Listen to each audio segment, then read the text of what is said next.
Today's social media segment is brought to you by South Louisiana Bank. It's better when we bank together.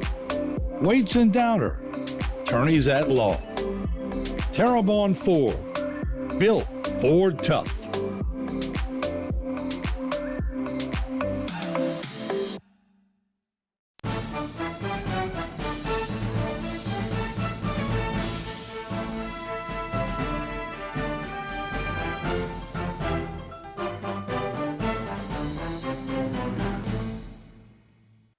Everybody, and welcome into Going Public. I am Harry McCullough. This week, we speak with the Executive Director of the Port of Terrebonne. He is David Ravelay. David, thanks so much for being with us. How was your holidays? Everybody good? Everything was good. Happy to be here, and even though it's cold today, I'm still happy to be here. Yeah, it's a little chilly, right? You know, we can deal with it once or 2 weeks. Yeah, a couple of weeks a year is all right. Yeah, but I'm with you. Look, it's an exciting time. You know, what you do is involves a lot of federal, state grants and that kind of stuff. An exciting time. We got a lot of change, and we got a new governor. We'll soon have a new president. Does that affect your job at all? Well, yeah. I mean, we have to dive into it just like everybody else, okay? And you know, the day-to-day operations pretty much stays the same, but the funding it changes a little bit. And you know, you got to chase the dollars with federal and state pretty much good. I mean, you know, we've been having Landry in there for a year, so I mean, everything's pretty much evened out with that. And you guys work on a couple of years in advance too, right? It's not like it's just each month. That's pretty right. much, you know. So you're planning, and obviously it takes 20-something years sometimes to get federal money down here. So it's not a week-by-week basis. But I was just wondering if things change for you in that regard as well. No, I mean, the money that we have now is in place. It's been in place, and that's what we're going off of. But there's always a lot of forward planning that you have to do, and so we have to get with the new administration for the forward planning. But it's going to be like it was 4 years ago. I mean, it's going to rock and roll. I mean, Trump's not going to play around. It should help our economy. Yeah, and it depends on, you know, how much support he has with the Republicans in Congress.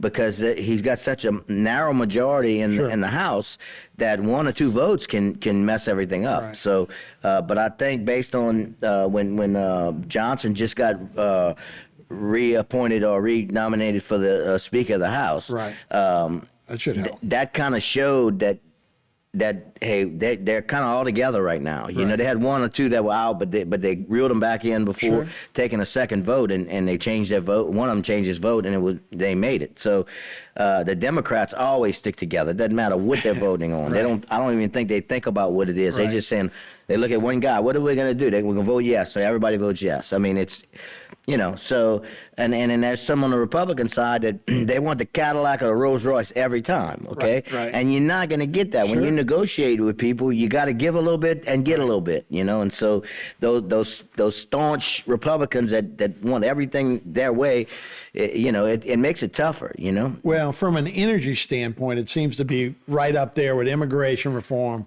energy reform, those kind of things, permitting and all that seems going to be beneficial to our area with the energy. Right, and it will. But you know, he wants to do one big bill when he gets in there. Mega. There's some people saying they want to do 2 or 3.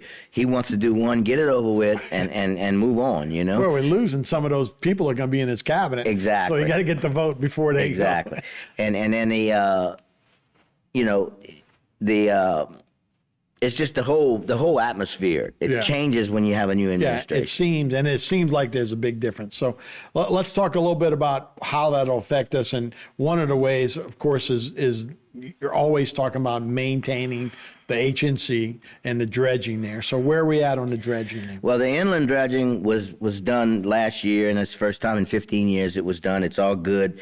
It was completed last June. All the way up to from Cocodrie all the way to the intercoastal. So we're good in that regard. But the bay dredging is always where we have to dredge every year. And there's a dredge. They hired a dredge in December, and we thought it was going to go to work, but the dredge had some mechanical problems, so they had to go in a shipyard and get that fixed. So they're actually going to start at the end of January, end of this month, and it should be a couple of months of dredging. Is that a seasonal type thing that you have to get it done in certain season because of water levels? Well, obviously hurricane season, but water levels, and you have more or less water? It's a slow process. Okay, I don't know when it happens and how it happens, and it's a weather pattern, currents, everything else. But usually by July, August is when we look at dredging normally. Get it out of the way. Go into the winter time when the tides drop. Okay. Not a lot of sediment moving around as much as in the spring, okay? And so that's basically how it goes. Now, we could have a hurricane, Sure. In June and have to hustle with the dredging and get it done. But it's basically once every year, and it's usually in the late summer and or fall. That's when we usually do. But this one kind of drug on a little bit. We didn't have as much sediment this year, so Different angle from the storm, too, right? Exactly. So we were able to make do this year. Hadn't had anybody complaining, so that's always good. And Thomasy just moved that big vessel out. And was able to get out. Yeah, and they got it out, and you got to remember, Gulf Island's not building those huge jackets anymore, and that was a big problem every year. But we still have the vessels have gotten larger. They draw more water, so you have to keep a channel pretty steady, and that's pretty hard in this area. Sure. No, that's always the fight, right? And once you dig out the canal, and then something else comes and fills it back in. It starts silting in right away. I mean, it's just a slow process, but it's a sediment trap. Right. The current goes over it, the sediment drops out, and then we got to go get it out. That's why I want my rocks. I was about to say, until we get our rocks. Yeah. So, we'll talk about that. We'll take a break. We'll be right back with more Going Public right after this.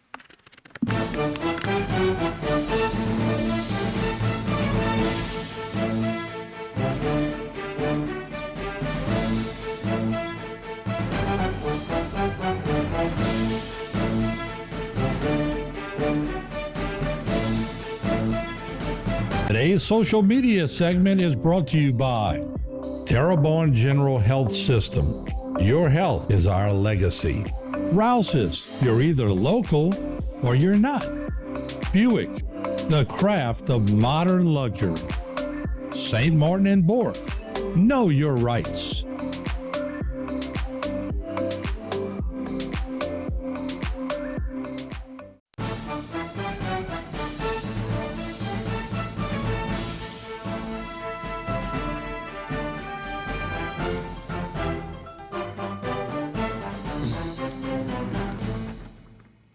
Hey, welcome back to Going Public. Harry McCullough here, David Rabelais, the Executive Director of the Port of Terrebonne here. We talked about there's always dredging. And there's two different kind of dredging. One is to make sure that you've got enough depth that people can get through. Yeah. One of them is deepening, right? That's correct. And that's one of the big processes here is, and it may be one of those things we're talking about years, but you're trying now to go from 15 to 20 feet, right? Exactly. So where are we at on deepening? So that's what took 20 years to get the Right. board approved, okay? Right. But as we were talking about the maintenance, and I just wanted to let everybody know that the Corps surveys the channel every month or so, especially in the bay, okay? That the northern reach they only do once or twice a year because it's maintained, but and so they post all of the survey results on a website, and you can go to the TerrebonnePort.com website, and there's a link. You can just click on it, and it goes right to the Corps, surveys. And so, and you're going to see all of them from the intercoastal all the way to the Gulf. But just know, and there's dates on them as to when it was surveyed. So when you get to the bay, you're going to see that it's monthly or whatever. The rest of it might be last year, but it pretty much holds its own. And what that means is we don't have sediment coming down from the intercoastal to the Gulf. The sediment we get is in the bay with the east-west current, and it just falls into the channel. Everything north of that stays pretty much the same because you don't have sediment. We don't have a flow, yeah. Right. You got fresh water, but you don't have a big glob of sediment coming It's down. not like the Mississippi. Exactly. Or even by Lafourche. The current's not fast enough to do that, you know. Or Wax Lake Outlet, you Right, know, which exactly. they have issue. They're building land down there. Exactly. So, so where are we at with the deepening part? I mean, Well, we still working with the Corps of Engineers. You know, just like it took us 20 years to get the approval, and it's probably gonna take 20. No, I ain't say Right. that, but the Corps is just we've been needing a letter from them for the last month, and I must have called the guy 3 times, Yeah. and I still don't have it. And then he'll email me on Friday, said it's in your inbox. I go to look at my inbox, it's not there, you know, and then Yeah. I call him in the Checks in the mail. Call him in the next week. Oh, they didn't send it? No. So, you know, it's a game they play. The new guy, I forget his title, but he's the head guy in command under the colonel. He's highest ranked civilian, okay?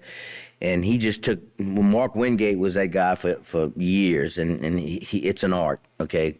And he just recently retired, and another guy took over. So he's kind of treading water right now, just trying to catch up, because every time I talk to him, he said, man, I said, dude, I would not want your job, Right. you know, because he's got to you got a bunch handle of everything. guys like you yelling at him. Yeah, and the New Orleans district is the biggest district in the country, okay? Right. I mean, as far as the amount of vessels and all that. Sure. So it's a very, very busy district.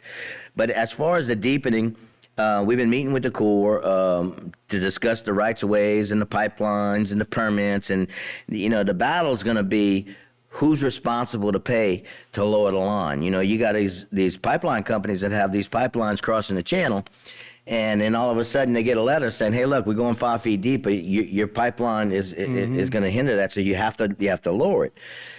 That's costly. So they say, well, you know, it's not our fault, you know, whatever. And so there's a little battle royale that goes on, a little negotiating, and we're kind of in that right now. There were 6 of them in the bay that were abandoned, that needed to be removed because they were abandoned lines. They weren't. So those companies kind of stepped up right away and said, okay, and they're just going to come in the channel and they're going to cut it on each side, blind it off to where the pipe's going to still be down there, but it's not going to be in the channel.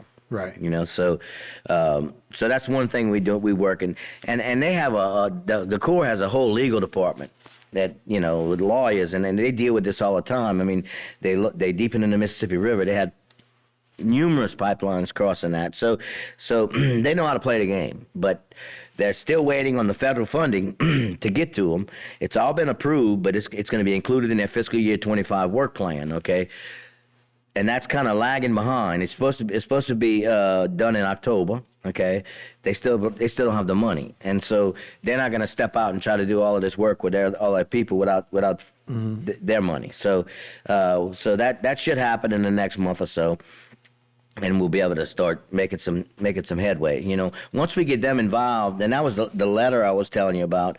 We want them to kind of. When we send a pipeline company a letter telling them that, look, this is a federal project, you know, it's for the economy and this, that, and the other, we want a letter from the Corps attached to that saying, hey, you know, we're a partner, and this is very important, and because they're the ones that hold the permit, okay? Sure. So the biggest threat they can give those pipeline companies is say, hey, we're going to cancel your permit. And then they got to get the whole line out, you know. So they don't want to do that. I mean, so and we don't want them to do that, Sure. you know. So we just kind of go through that process, and once we get 1 or 2 of them, the active lines, you know, addressed and get them scheduled to be lowered, and we figure out who's going to pay for what, the rest of it will come a lot easier, Right. you know. And when you get to the northern reach, you have water lines, sewer lines, electric lines, Municipal and stuff. pipelines, and it's, so there's a lot of that stuff, and it's not as critical and as crucial. The lines aren't as big, you know. Like we got some 36-inch gas lines in the bay that's got to be removed. I mean, those are huge lines. Those you know? are huge. Yeah. So that's going where, to the Loop? Well, I found out the other day that, you know, in down there in Plaquemines, where they have that huge LNG? LNG plant. Mm-hmm. One of the pipelines crossing the canal, the channel is going to be sending gas to them. I got you. So it's you know, one of them things. Yeah. But once you get it all straight, it moves pretty quickly. Yes, right? Yeah. yes. So yeah, there'll be a lot of construction and destruction going on down there. All right, we'll take one more break. We'll be right back with more of David Rabelais and the Port of Terrebonne right after this.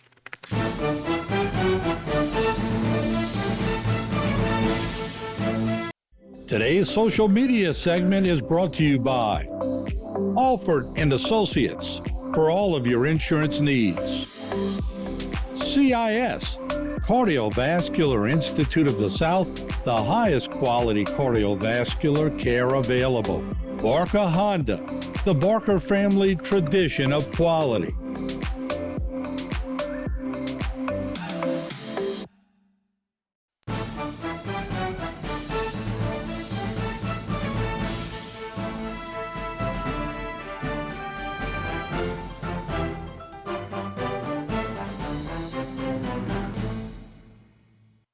Hey everybody, welcome back to Going Public. Harry McCullough here. We're talking the Port of Terrebonne with the Executive Director, David Rabelais. So let's wrap up the deepening. There's 43 pipelines north of Cocodrie that we've located, and still doing some legwork on that. But that's after we get the bay done. I think there's 6 abandoned lines in the bay and 8 or 9. I think there's 9 pipelines that we have, active pipelines that we have to lower. So you were joking, I hope, about 20 years from now? No. What are you thinking? I mean, what are you thinking? So we can't dredge until the lock and floodgates in place. That's true. Yeah. And I think it's a 4-year project right now to do that. Okay, so we want to hurry. We want to get at least the bay done before that time, and hopefully be well on our way. Right. Be well on our way on the northern reach. I got you. Yeah, so that's what you want to do. So we were talking a little bit about Washington. You know, we do have new representation. So Gary Graves is out as one of our guys. And Higgins. Still have Scalise. And you got Higgins coming in from the west is now involved in our area too. So does that change a lot of things for you guys? Well, I mean, losing Graves had to hurt. Losing Garrett is awful. I mean, and that guy, I really thought he should have been Speaker of the House. I mean, he's Speaker of the House material, and I told him that before, but he said no. But anyway, he's very modest. But I mean, Garrett, especially with the Houma Navigation Canal and the Corps, he was all over him. I mean, you know, they didn't get much past him. Yeah. So, and you know, not to say that Higgins is not gonna step in his shoes. I think he will. He doesn't have any choice. But you know, so his district just got a lot broader. Okay, more spread out. Okay, so we got to deal with him now, and I have not. I met him before and I've talked to him, but I can't just pick up the phone like I could with Garrett yet. So we're gonna get there. I mean, you know, it's just a matter of you know, getting everything going. You know? Well, while we talk about Washington, we touched on it a little bit before. DOGE, the Department of Government Efficiency, or Doggy. I wonder, how do we feel about, you know, whether they might do more cutting in Washington or just maybe eliminating excess stuff? I think there's so much waste in Washington. I mean, they've read out some of the line items, and if you look at the budget, okay, it's this thick. I mean, and it's back and front page. I mean, it's massive. But you know, they've been needing to troll through that thing and get rid of, you know, just some of the stupid. As long as they don't line on our stuff. Yeah. you know, hopefully they understand what coastal protection and those kind of things mean for our economy and for our protection. No, I think they do. I think they're going down the right path. And when he first formed that department, I mean, I was kind of saying, God, man, that's pretty awesome, you know. Now how it's going to work, I don't know. I just think it'll work. Well, most of his stuff is going to be in South Texas, and it's going to be right on the water too. So I think he's going to be into environmental and protection and those kind of things for the coastlines as well. Yeah. So I'm sure Elon's going to be. We're going to have his ear for sure. And I believe that, you know, they're just going to point out to the president, hey, these are the items that we think we need. I don't think they have the authority to just go ahead and do it. I just think they're going to make a list and say, we got to get rid of all of this, and it's going to save us this many, you know, this many trillion is whatever, you know. And in the House and the president are going to look at it, and they probably gonna say, yeah, no, yeah, you know. So I believe it's gonna work well. I mean, it like I said, it's been needing to be done for years. And he understands energy and those kind of things, so that'll be good. I mean, he's got rockets. We can't all move to Mars, so. That's right. So let's talk about the state these days. It doesn't hurt to have Gordon Dove in his new position. That's right. And obviously, a governor in Landry that seems to be, pro energy. Yeah, and look, they're pro getting things done. I mean, they might not always do the thing that you want them to do, but they don't do really dumb stuff, and they always want to move forward. They're movers and shakers, and that makes a big difference. Right now, we have 4 projects utilizing capital outlay funding. Okay, one is the pipeline surveys for the HNC. The state's funding all of that. The next one is we got some money to dredge our slip from Thomas E. all the way out to the Houma Ave. So we have to get our permit updated to get that done, and that's what we're doing right now. But hopefully in the next 2 or 3 months, we'll start that project and get that dredged. We've never dredged it. Well, we dredged some little spots, but we never dredged the whole thing. Yeah, when that big boat went out, it probably dredged a little bit. Well, it drug it. It drug it, you know. But so we have that, and then we have a bulkhead that we want to construct behind our facility along Bayou La Corp, which will probably start toward the end of this year. And then we have a shipyard upgrade for one of our tenants. Yeah, so that's good. So all of that's going good, and that port is a big economic engine for our entire area. It is, and then we have a lot of projects that we're working on. And you got ICE in there that I didn't know. Yeah, ICE and Customs. Yeah, Customs has a facility and ICE has a facility, and we're going to upgrade ICE's facility. They need some extra space, and we have a little piece of the building in the back that we hadn't been using, so we're going to bust a hole in the wall, put a door, and close that out, and they'll have enough for another office and a conference room. Yeah, well, that's good. It's good to have the feds in town checking things out. So I didn't realize the ICE and Customs was in that building. Yeah, they've been there, I mean, ever since I moved in. Yeah. That was the catalyst to allow me to buy the building. I got you. And because I had a tenant, Customs. I got you. Well, David, appreciate the updates, man. Thanks so much. No problem. All right, we'll be happy to be here. That is Going Public. I'm Harry McCullough. Thanks for watching, everybody. We'll see you next time.